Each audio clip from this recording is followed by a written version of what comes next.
Hi friends, welcome back to 5 star rating kitchen. ఇవాల్టి వీడియోలో ఉగాది పచ్చడి ఎలా తయారు చేసుకోవాలో చూద్దాం. మీ అందరికీ ముందుగా ఉగాది శుభాకాంక్షలు. చాలామంది చాలా ప్రాంతాల్లో చాలా రకాలుగా చేసుకుంటూ ఉంటారు, కానీ తూర్పుగోదావరి జిల్లాలో ఎలా చేసుకుంటారనేది ఈ వీడియోలో తెలుసుకుందాం.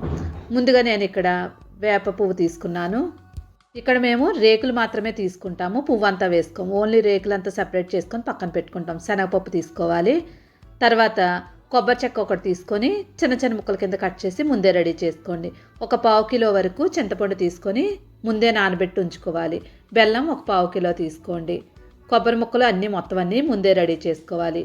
మామిడికి ఒక చిన్నది తీసుకోండి. అరగంట ముందే మనం చింతపండు నానబెట్టి పక్కన పెట్టేసుకోవాలి. అప్పుడే చాలా స్పీడ్గా అయిపోద్ది.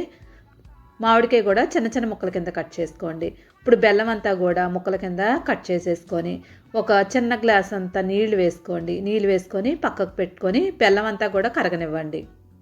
నానబెట్టి ఉంచుకున్న చింతపండుని గట్టిగా పిసికేసుకొని ఇత్తడి గిన్నె కానీ లేదంటే కుండ కానీ లేదంటే ఏదైనా పాత్ర ఉంటే ఆ పాత్రలో కానీ ఏదైనా గిన్నెలో అయినా పర్లేదు, ఒక జల్లెడలో వేసుకొని జల్లించుకోవాలి. అయితే చింతపండు రసం తీసినప్పుడు చిక్కగా ఉండాలి, పలచగా అసలు ఉండకూడదు. మా వైపు చేసుకునేది చిక్కగానే ఉంటుంది. చూడండి, చింతపండు రసం తీసుకున్న తర్వాత ఇలాగ చిక్కగా ఉండాలి.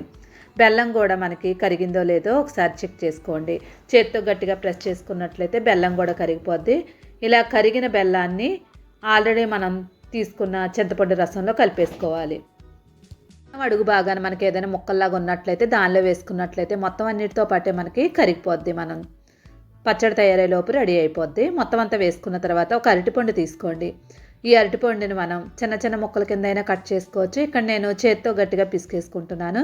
ఇలాగా చేత్తో పిసికేసుకొని వేసుకున్నట్లయితే మనకి టేస్ట్ బాగుంటుంది. చేయి పెట్టడం ఏంటి అనుకుంటున్నారా? దీనికి చేత్తోనే ప్రెస్ చేసినట్లయితేనే టేస్ట్ చాలా బాగా వస్తుంది. మామిడికాయని మాత్రం చిన్న చిన్న ముక్కల కింద కట్ చేసుకున్నవి వేసేసుకోండి. తర్వాత కట్ చేసి ఉంచుకున్న కొబ్బరి ముక్కలు కూడా వేసేసుకోండి. తర్వాత దీనిలో పుట్నాల పప్పు ఒక పావు కప్పు వరకు తీసుకోండి. తినేటప్పుడు మధ్య మధ్యలో నోటికి తగులుతూ ఉంటుంది, వీటిని కూడా వేసేసుకోండి. వేసేసుకొని మొత్తం అంతటిని కూడా బాగా కలిపేసుకోండి. గట్టిగా చేత్తో ప్రెస్ చేసుకొని వేసుకోండి.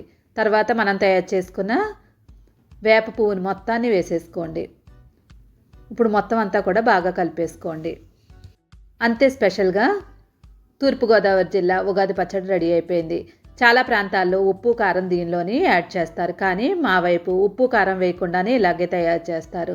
తప్పకుండా ఇలా ట్రై చేసి ఎలా వచ్చిందో కామెంట్ చేయండి. అయితే చింతపండు పుల్లగా ఉంటుంది అనుకుంటారు, కానీ టేస్ట్ కూడా చాలా బాగుంటుంది. తప్పకుండా ట్రై చేయవలసింది. వీడియో నచ్చితే లైక్ చేసి ఛానల్ సపోర్ట్ చేయండి. ఇలాంటి వెరైటీ రెసిపీ కోసం 5 స్టార్ రేటింగ్ కిచెన్ని సబ్స్క్రైబ్ చేసుకోండి. Thank you for watching 5 star rating kitchen.